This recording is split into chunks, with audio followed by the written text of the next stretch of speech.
Om Swastiastu, selamat pagi anak-anak ibu semuanya.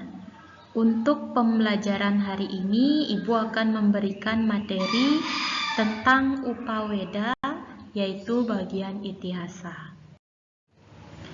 Ya, waktu minggu lalu ibu sudah memberikan bagan kodifikasi Weda agar kalian mengerti di mana letak dari Upaweda tersebut. Nah, di sini ibu akan lanjutkan.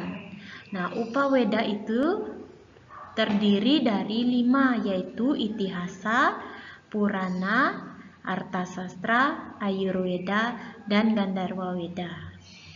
Kelima kitab ini memiliki ilmu masing-masing, ya, memiliki peran masing-masing, ya, antara satu dengan yang lain. Kita mulai dari yang pertama, yaitu Itihasa. Itihasa itu ada Ramayana dan juga Mahabharata. Jadi dalam kita mempelajari Itihasa, pasti itu tentang Ramayana dan Mahabharata.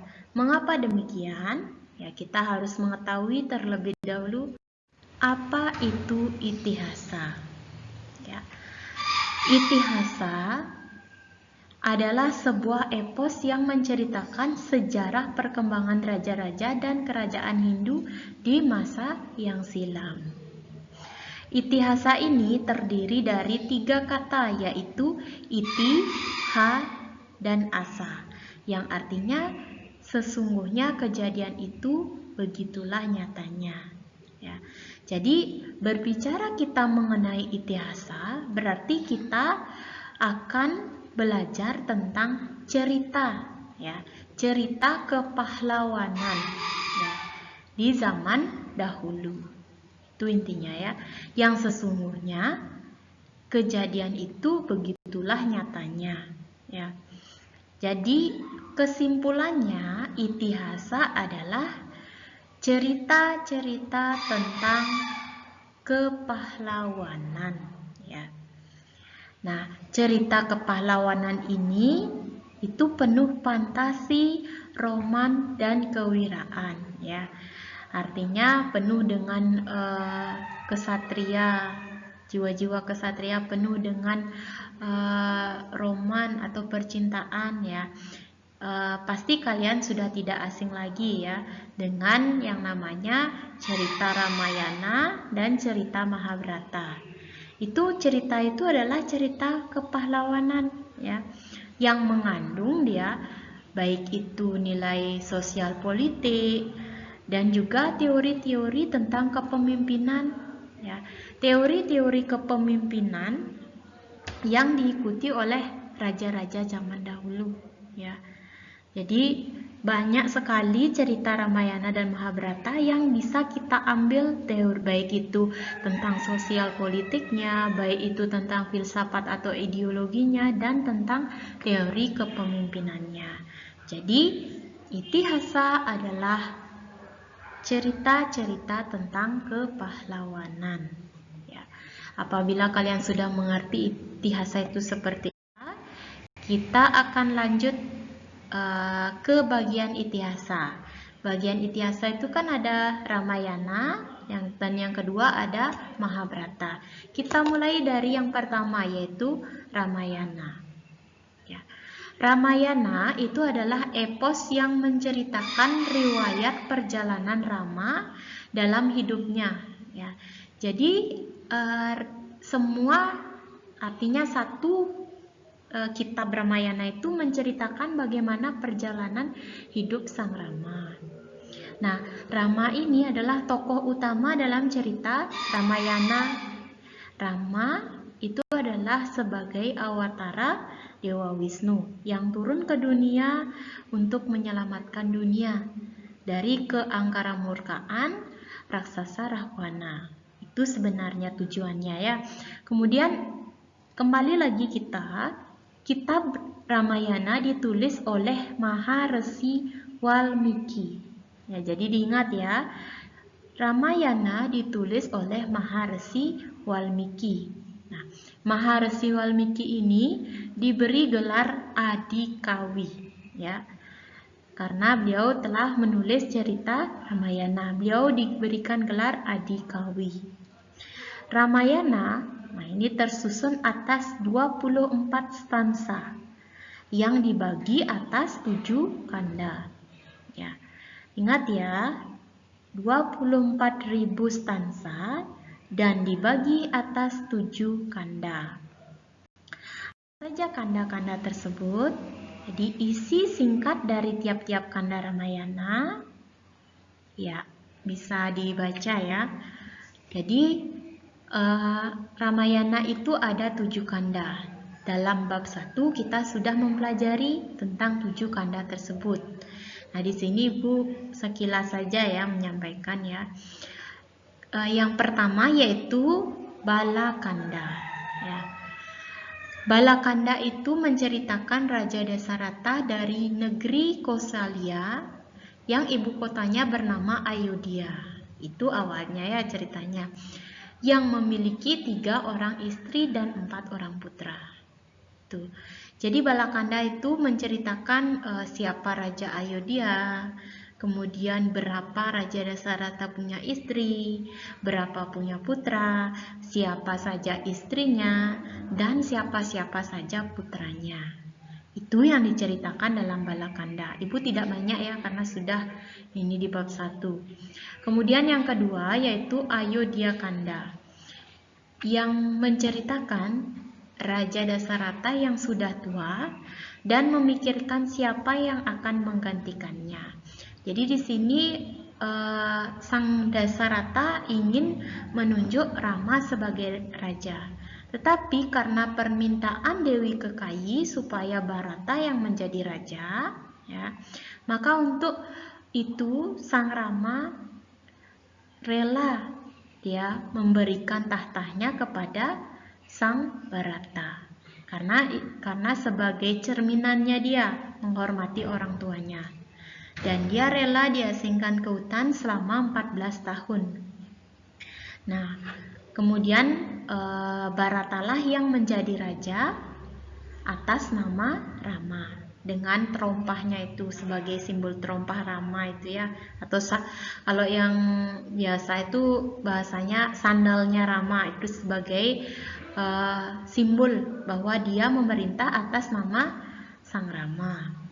Kemudian yang ketiga yaitu Aranyaka Kanda, yaitu menceritakan kehidupan Rama saat menjalani masa pengasingan di hutan. Jadi Aranyaka berarti hutannya yang bernama hutan Aranyaka. Maka kandanya itu Aranyaka Kanda. Jadi di sini Sang Rama berada di hutan ditemani oleh Dewi Sita dan Laksamana. Nah, pada kanda ini itu terjadi penculikan Dewi Sita oleh raksasa Rahwana yang menyamar menjadi pendeta ya. Kemudian itu ya, kalau tentang penculikan Dewi Sita pasti kalian udah mengerti karena sudah ada di bab sebelumnya. Kemudian yang keempat yaitu Kiskindha Kanda, yaitu menceritakan perjumpaan Rama dengan Sugriwa. Nah, jadi Kiskindha Kanda ini setelah Dewi Sita itu diculik ya, maka ini usaha-usaha Rama untuk mencari Dewi Sita. Nah, itu ada di Kiskindha Kanda.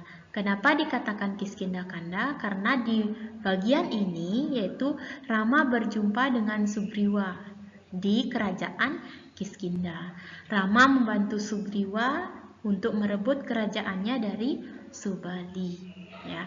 Setelah Sugriwa mendapatkan kerajaannya, Sugriwa pun menolong Rama dalam pencarian Dewi Sita. Kemudian lanjut yang kelima yaitu Sundara Kanda, yaitu menceritakan Hanuman lompat ke Gunung Mahendra agar bisa sampai di negeri Alengka ya. Jadi Hanuman itu adalah kera sakti ya. Jadi dia bisa melompat ke Gunung Mahendra agar bisa sampai di negeri Alengka. Sementara itu ya, jembatan Situbanda untuk bisa menyeberangi dan bisa sampai di kerajaan Alengka itu sedang dibuat oleh ratusan kera. Nah, sementara itulah Hanuman memeriksa ke negeri Halangka tentang keadaan Dewi Sita. Beliau pun melompat ke Gunung Mahendra. Kemudian setelah diketahui keadaan Dewi Sita dan Hanuman tahu keadaannya bagaimana, ya. Jadi Hanuman ketahuan dan Hanuman dibakarlah ekornya. Hanuman ini cerdik. Nah, dibakarlah ekornya. Kemudian Hanuman lompatlah ke atap-atap kerajaan dan itu menyebabkan negeri Alengka terbakar. Kemudian lanjut ke Yudakanda, yaitu menceritakan peperangan antara Rama dengan Rahwana di negeri Alengka. Jadi di sini menceritakan peperangan dia. Ya, Yuda itu artinya perang, ya. Yudakanda berarti perang, bagian perang antara Rama dengan Rahwana di negeri Alengka demi memperebutkan Dewi Sita. Kemudian siapakah yang kalah? Yang kalah itu adalah Rahwana. Ya. Kemudian Dewi Sita berhasil diselamatkan. Kemudian setelah peperangan itu selesai, ya, diangkatlah Wibisana, yaitu adik dari Rahwana. Ya, Wibisana ini baik, ya. Itu yang menjadi raja di negeri Alengka menggantikan Rahwana. Tuh. Setelah selesai, kembalilah Sita dan Rama dan Laksamana yaitu ke kerajaan Ayodhya. Itu ada di Uttarakanda. Uttarakanda menceritakan rakyat meragukan kesucian Dewi Sita, ya. Karena Dewi Sita kan lumayan lama di negeri Alengka, otomatis rakyat meragukan kesucian Dewi Sita. Nah, untuk menghormati rakyatnya, ya, maka Sang Rama pun mengasingkan Dewi Sita ke pertapaan Resi Walmiki yang ada di hutan. Nah, di sana Dewi Sita melahirkan Kusa dan juga Lawa. Kusa dan Lawa ini adalah anak dari Sang Rama. Kemudian setelah itu Kusa, Lawa, dan Bagawan Walmiki kembali ke kerajaan. Pada saat itu ada upacara Homa. Nah, di sana diakuilah bahwa Kusa dan Lawa itu adalah anak dari Sang Rama.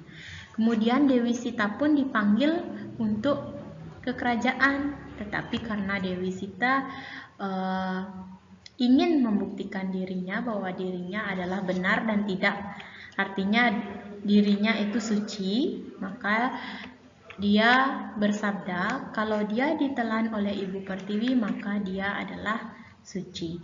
Dan Dewi Sita pun, ya, seketika ditelan bumi dan di sanalah Sang Rama merasa sedih dan Sang Rama akhirnya kembali ke kahyangan menjadi Dewa Wisnu, ya. Jadi tujuan Sang Rama turun ke dunia ini adalah untuk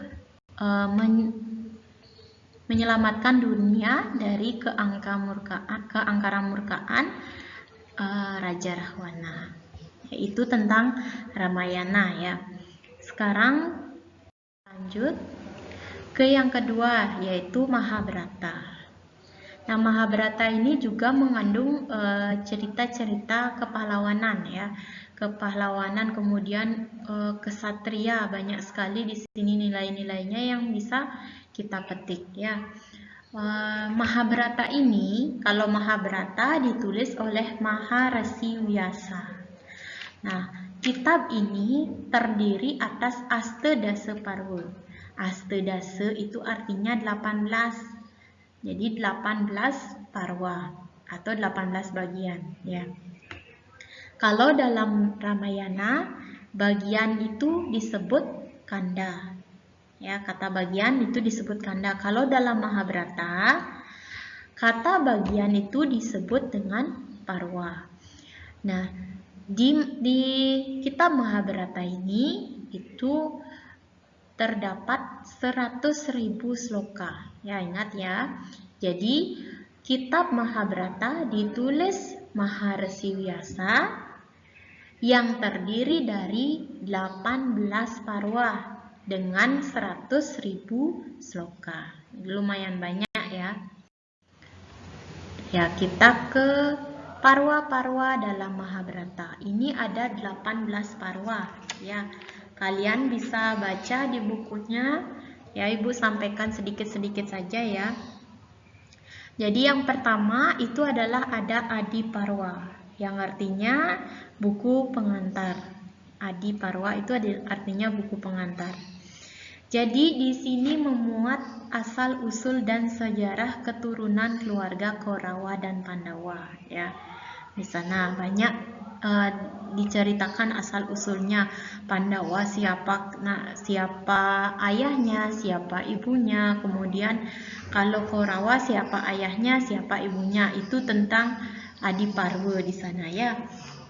Kemudian di Adi Parwa itu juga diceritakan bahwa Pandawa berhasil memenangkan Dewi Drupadi ya, putri dari kerajaan Pancala.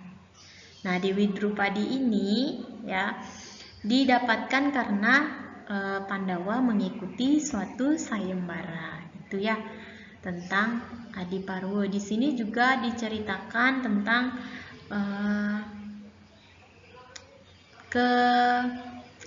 diceritakan itu tentang perselisihan bagaimana si Kurawa itu merasa iri kepada Pandawa ya.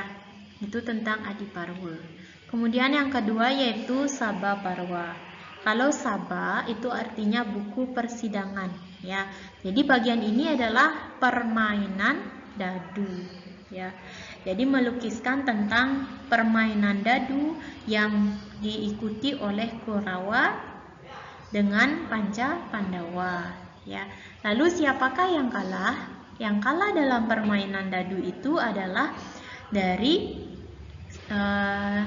Pandawa yang kalah ya, karena ya permainan itu sudah disetting oleh Sangkuni ya. Itu. Kemudian sampai dia Drupadi itu bisa dilucuti. Tetapi apakah benar-benar bisa dilucuti? Tidak, karena Dewi Drupadi dibantu oleh Sang Kresna. Jadi kain Drupadi yang dilepas itu tidak ada habis-habisnya dan tidak bisa Drupadi itu dilucuti ya. Kemudian karena dia Drupadi ini karena pihak Pandawa ini kalah, maka dia harus mengikuti masa pengasingan dan juga masa penyamaran ya. Kemudian dilanjutkan ke Wana Parwa.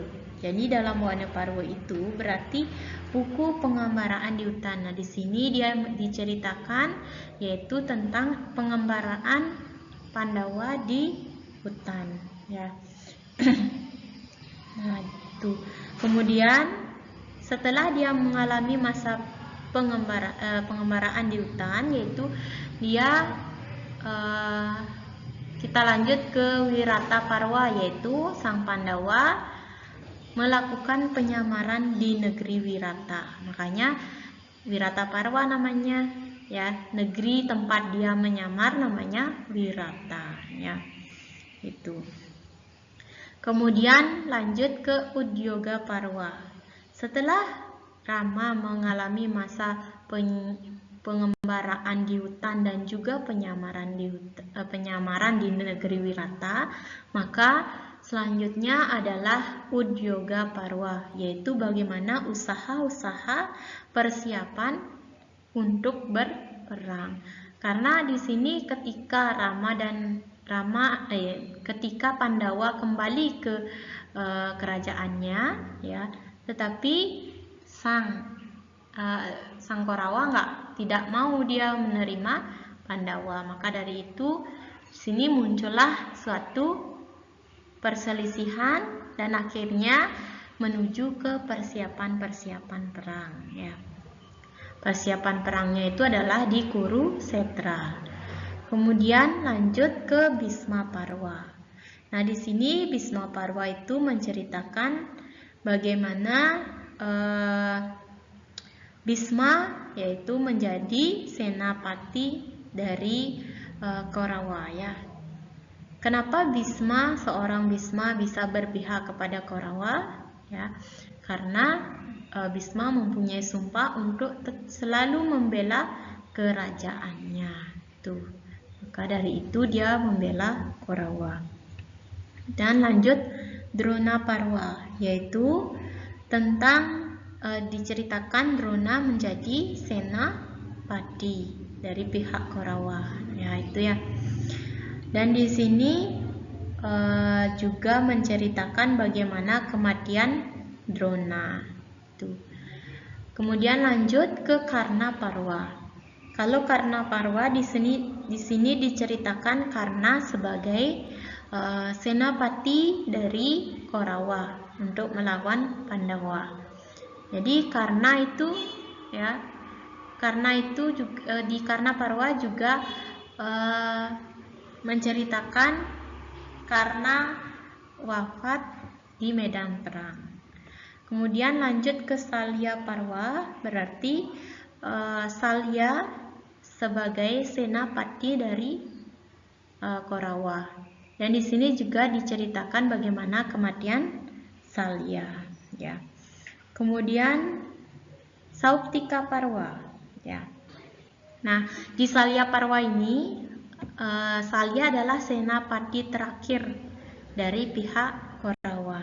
Jadi ketika Bisma, Drona, Karna, Salya sebagai senapati hebat dari Korawa itu bisa dikalahkan oleh Pandawa, ya, maka tersisa yaitu dari Duryodhana, ya, tersisa Duryodhana, jadi bisa dikalahkan oleh sang Pandawa. Itu ada di Sauptika Parwa.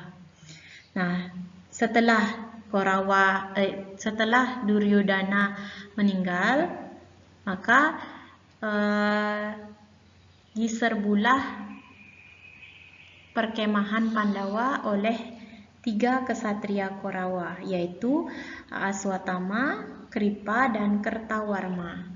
Ya, jadi mereka tidak terima kalau Korawa kalah. Jadi mereka melakukan penyerbuan di perkemahan Pandawa. Nah, kemudian kita lanjut ke Stri Parwa. Nah, Stri Parwa ini artinya buku janda. Jadi tangisan para janda ya. Tangisan para janda yaitu ibunya Korawa karena kehilangan anak-anaknya ya. Kemudian ayahnya itu menangis karena semua gugur di medan tempur dari pihak Korawa. Yang masih tersisa adalah Panca Pandawa. Kemudian Santi Parwa, yaitu buku kedamaian jiwa, yaitu bagaimana ketika sang Bisma menemui ajalnya, beliau memberikan ajaran-ajaran kepemimpinan kepada Panca Pandawa. Di sana ada ajaran-ajaran kesatria ya yang harus dilakukan oleh Yudhistira ketika nanti menjadi seorang raja. Itu pesan-pesan dari kakek Bisma yang ketika itu menemui ajalnya. Ya, di atas tubuhnya itu ada banyak panah ya, ranjang panah namanya. Kemudian lanjut ke Anusasana Parwa yang berisikan lanjutan ajaran dan nasihat Bisma kepada Yudhistira dan berpulangnya Bisma ke Sorgaloka. Itu Anusasana Parwa.